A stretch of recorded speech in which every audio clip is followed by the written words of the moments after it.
Greetings and welcome to Lifesavers Presents. I'm Tal Bartel and I'm delighted to be with you today in the very presence of the Lord, in the will of God, and learning from the living Word of God. Now, last week we learned the realm of God's glory, or the kingdom of heaven, is really anywhere and everywhere that you are. And if you are truly a born-again follower of the Lord Jesus Christ, you choose to live by faith and not by the flesh, not by your emotions or whether or not you feel like shining the light of love and joy. We learned that the very first deacon of the church, Brother Stephen, he showed us how we are to engage the world as Christians. When he had an opportunity to preach the good news, he preached. He did not back down. He didn't water down the truth of God's word or God's ways either. He boldly exposed the evil that was in the hearts of the people around him. In Acts 7:51 and 53, he tells the self-righteous, "You stiff-necked and uncircumcised in heart and ears. You always resist the Holy Spirit, as your fathers did. So do you. Which of the prophets did your fathers not persecute? And they killed those who foretold the coming of the just one, of whom you now have become the betrayers and murderers, who have received the law by the direction of angels and have not kept it." And this so much looks like the world you and I live in. Self-righteous people reject the messengers, you and I, when we witness the truth of God's love and grace. And they reject the message that only giving your utmost for His highest gets God's attention and your name written in the Lamb's Book of Life. When they heard these things, they were cut to the heart, and they gnashed at him with their teeth. But he, being full of the Holy Spirit, gazed unto heaven and saw the glory of God, and Jesus standing at the right hand of God, and said, "Look, I see the heavens opened and the Son of Man standing at the right hand of God." Then they cried out with a loud voice, stopping their ears, and ran at him with one accord. And they cast him out of the city and stoned him. And the witnesses laid down their clothes at the feet of a young man named Saul. And they stoned Stephen as he was calling on God, saying, "Lord Jesus, receive my spirit." Then he knelt down and cried out with a loud voice, "Lord, do not charge them with this sin." And when he had said this, he fell asleep. And from this we can conclude that when we stand on our faith and prophesy the love of God and salvation only through an intimate relationship with Jesus Christ as Lord, people know the truth of the life that we've just spoken unto them, but their sin has so overtaken them that they're powerless to do the right thing. And to me, that's really sad, that people drift away from God so far that when they're reminded of God's love and all His promises to heal what hurts and fix what's broken, they're powerless to come back. Like a boat that has lost its mooring and the tide of sin and selfishness has pulled it so far out to sea that it now becomes difficult to do any real good for the Lord. We cannot ever allow our feelings to control us as Christians. Wearing our emotions on our sleeve for the people around us to see is not a badge of honor. It's a big flashing sign of selfishness. Brother Stephen was having a really bad day, wasn't he? He was getting stoned to death, but he didn't lash out on how he felt about it. No. He resisted the devil, he resisted the selfishness of the flesh, and he honored Jesus Christ by doing exactly what Jesus would do. WWJD, remember that? "Forgive them, Father, for they know not what they do. Lord, do not charge them with this sin." Brothers and sisters, this is our example. Always filled with the Holy Spirit, denying our flesh and shining the light of God's truth all around this dark and dying world. Amen? Let's learn this morning from Acts chapter 8, verses 1 through 4. Now Saul was consenting to his death. At that time a great persecution arose against the church which was at Jerusalem, and they were all scattered throughout the region of Judea and Samaria, except the apostles. And devout men carried Stephen to his burial, and made great lamentation over him. As for Saul, he made havoc of the church, entering every house and dragging off men and women, committing them to prison. Therefore, those who were scattered went everywhere, preaching the word.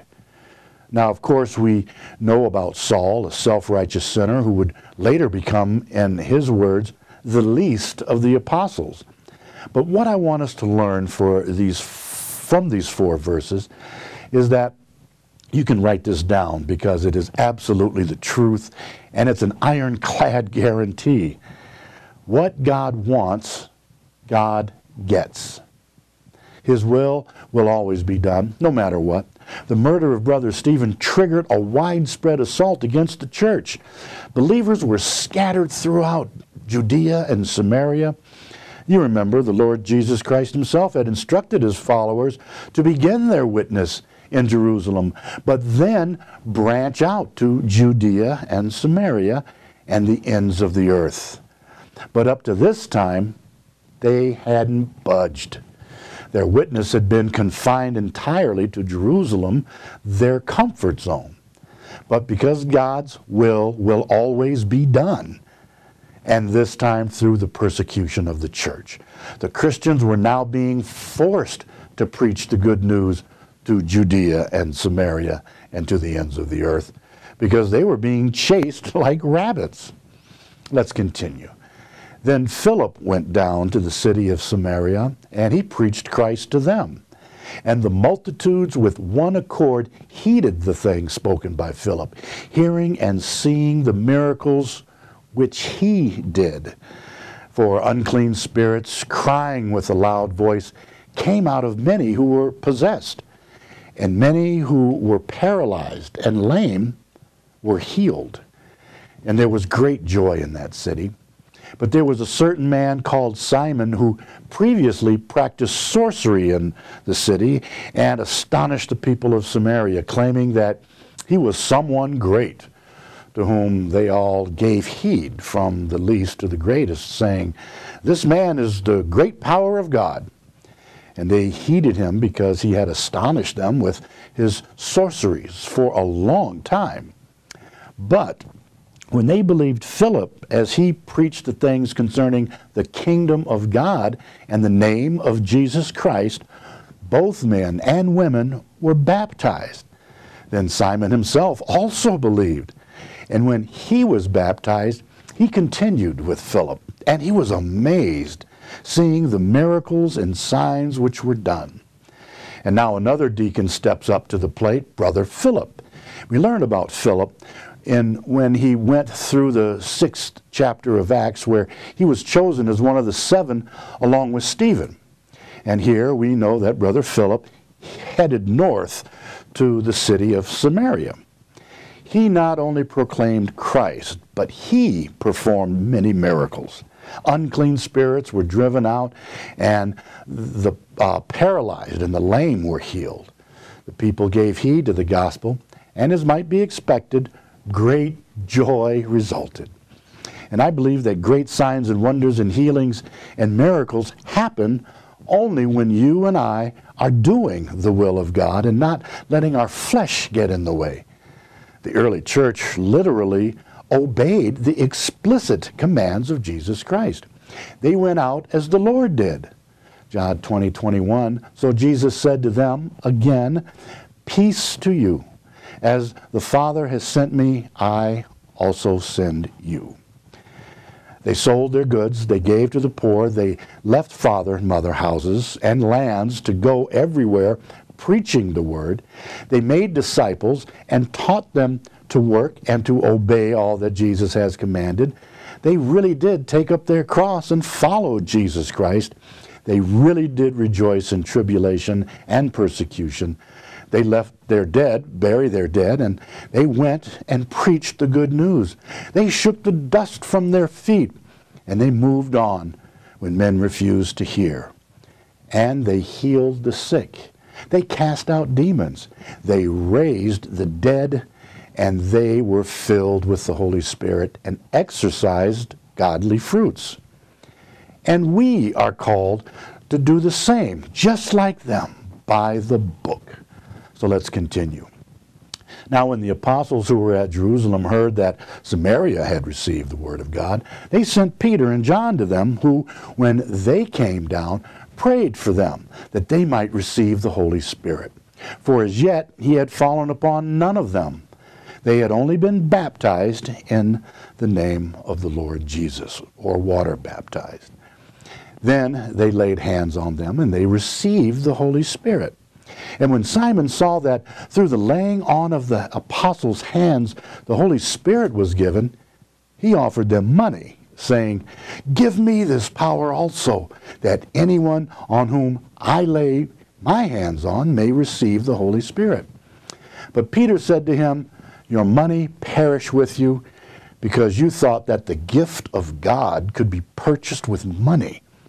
You have neither part nor portion in this matter, for your heart is not right in the sight of God.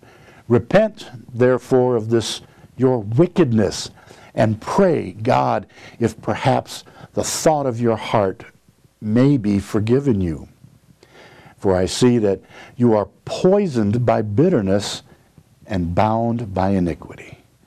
Then Simon answered and said, "Oh, pray to the Lord for me, that none of the things which you have spoken may come upon me." So when they had testified and preached the word of the Lord, they returned to Jerusalem, preaching the gospel in many villages of the Samaritans. Now, from what we just read, I want to point out the obvious. I want us to focus on what just happened. Let's look again at these series of events. Deacon Philip, he preached the good news to the Samaritans. The apostles heard about it. Peter and John were selected to go to these new Christians. And when the Samaritans became born again into the family of God, the Holy Spirit had not yet fallen upon them. Why? And that is the big question. We know that when you embrace Jesus Christ as your Lord and Savior and begin to surrender your pride, your will, your emotions to Him, you have the Holy Spirit, right? Or do we not? These people needed the apostles to lay hands on them before the Holy Spirit endued them with power from on high. Why? Do we then need someone to lay hands on us as well in order to receive the power and presence of the Holy Spirit? No. Now let me explain. And then I'll let the Word of God confirm my explanation. Jesus told the apostles and the rest of the disciples to wait for the Holy Spirit to come upon them in the day of Pentecost. And the Holy Spirit did. No one had to lay hands on anyone that day, and about 5,000 souls were added to the church. Why laying hands this time? Well, the answer is not that the Samaritans were not really appreciated by the Jewish Christians. God wanted one unified church. God wants all Christians, whether they be Jew or Gentiles, to be in one accord. So God brought the apostles to the Samaritans to, if you will, anoint them into the body of Christ, like telling the Jerusalem saints, "Meet your fellow brethren here in a different part of the world." And see this truth manifest itself in just a few more verses up ahead. But let's stay here just for a quick moment to look at something that happens all the time in church today. In our lesson, we see a guy practicing the dark arts of sorcery. And this sinner is intrigued by the power of God through the Holy Spirit. And he was so intrigued that he professed his faith in Jesus Christ and he got baptized. Now this happens all the time, right? People experience the love and forgiveness of God through our Lord, and they embrace His healing power and profess their faith and trust in Him. But we see here that, like a lot of professing Christians, they never really got saved, as evidenced by their continued hold onto selfishness. Verses 21 and 23, you have neither part nor portion in this matter, for your heart is not right in the sight of God. Repent, therefore, of this your wickedness, and pray God if perhaps the thought of your heart may be forgiven you. For I see that you are poisoned by bitterness and bound by iniquity. Perpetual sin, perpetual selfishness exposes the fake Christian all the time. Peter implores us to minister to these people the truth of this life and lead them to repentance. This man did repent because Peter is bold, not arrogant with the truth. Praise the Lord. Let's continue. Now an angel of the Lord spoke to Philip, saying, Arise and go toward the south along the road which goes down from Jerusalem to Gaza. This is desert. So he arose and went, and behold, a man of Ethiopia, a eunuch of great authority under Candace, the queen of the Ethiopians, who had charge of all her treasury and had come to Jerusalem to worship, was returning. And sitting in his chariot, he was reading Isaiah the prophet. Then the Spirit said to Philip, Go near and overtake this chariot. So Philip ran to him and heard him reading the prophet Isaiah, and he said, Do you understand what you're reading? And he said, Well, how can I unless someone guides me? And he asked Philip to come up and sit with him. The place in the scripture which he read was this: He was led as a sheep to the slaughter, and as a lamb before its shearer is silent, so he opened not his mouth. In his humiliation, his justice was taken away. And who will declare his generation? For his life is taken from the earth. So the eunuch answered Philip and said, I asked you, of whom does the prophet say this? Of himself or of some other man? Then Philip opened his mouth and began at this scripture, preached Jesus to him. Now as they went down the road, they came to some water, and the eunuch said, See, here is water. What hinders me from being baptized? Then Philip said, If you believe with all your heart, you may. And he answered and said, I believe that Jesus Christ is the Son of God. So he commanded the chariot to stand still. And both Philip and the eunuch went down into the water, and he baptized him. Now when they came up out of the water, the Spirit of the Lord caught Philip away, so that the eunuch saw him no more. And he went on his way rejoicing. And passing through, he preached in all the cities till he came to Caesarea. Now this passage of Scripture tells us conclusively that the Holy Spirit comes upon us when we embrace the power and presence of the Holy Spirit by being born into the family of God through Jesus Christ as our Lord and Savior. The Ethiopian was faithful to obey God's word by asking to be water baptized. Now, laying on of hands, just laying on his faith and embracing the truth of the word of God. Verse 39, now when they came up out of the water, the Spirit of the Lord caught Philip away, so that the eunuch saw him no more. And he went on his way rejoicing. Is that you today, rejoicing in the Lord because you are filled with the Spirit of God in your life, no longer full of yourself? Well, amen.